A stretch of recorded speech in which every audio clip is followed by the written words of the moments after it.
Well, 5 former Memphis police officers have been charged with the murder and kidnapping of Tyre Nichols, who died 3 days after a confrontation with the officers during a traffic stop. So for more on this, we're going to welcome in former Manhattan prosecutor, constitutional attorney, and Newsmax contributor, Ameer Benno. Good morning, Ameer. I also want to get your thoughts on the Ameer Benno trial a little bit later, but first, let's start in Memphis. So each of these officers are now facing multiple charges: second-degree murder, aggravated assault, kidnapping. What do you make of the news coming out of Memphis this morning? Well, it's extremely troubling, of course. We don't know enough information at this point. We know that there was some allegation of reckless driving. We know that there was a fleeing on foot, and then there was a confrontation, but we don't understand, well, how was the driving reckless, and what was the nature of the confrontation, what precipitated it, and what role did each of these officers play in that, the ones who are indicted.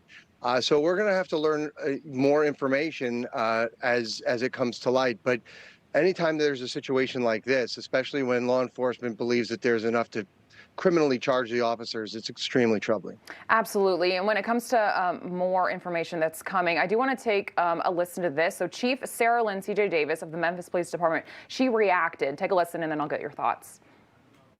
This is not just a professional failing. This is a failing of basic humanity toward another individual.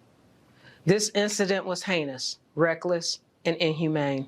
And in the vein of transparency, when the video is released in the coming days, you will see this for yourselves. I expect you to feel outrage in the disregard of basic human rights, as our police officers have taken an oath to do the opposite of what transpired on the video. Okay, so Ameer, you just said that we definitely need to know a little bit more exactly what happened. You referenced the suspect fleeing on foot. So the video that she was just referring to is expected to be released by the end of the day today. How important is that video going to be? Very important. Just like the video is very important in all cases. I mean, not just to protect the rights of the person being arrested, but to protect the officers as well against unfounded allegations.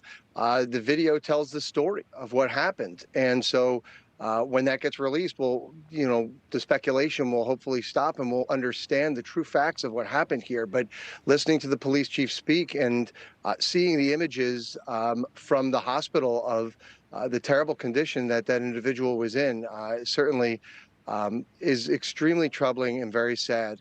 Absolutely. I do want to pivot a little bit. Let's talk about the double murder trial of Ameer Benno. So the officer who first responded to the scene did testify yesterday. He said when he arrived and he spoke with Alec, he did not shed a single tear. He said he was very quick, immediately came up with an alibi, was very forthcoming with that. What do you make of Ameer Benno's just reaction? You know, he walks in, allegedly sees his slain son, sees his slain wife, and doesn't even shed a tear. What do you make of this?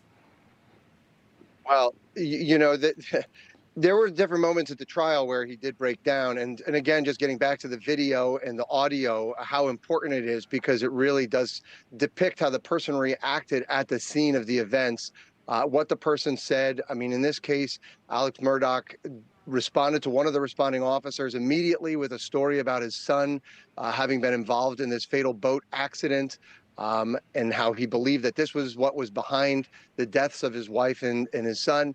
The jury is going to have to weigh that and make a determination based on, is this a normal reaction for somebody who's seeing their spouse and their child killed in such a gruesome way when they first see police to be talking about what the motive is behind how they may have gotten killed or why they may have gotten killed.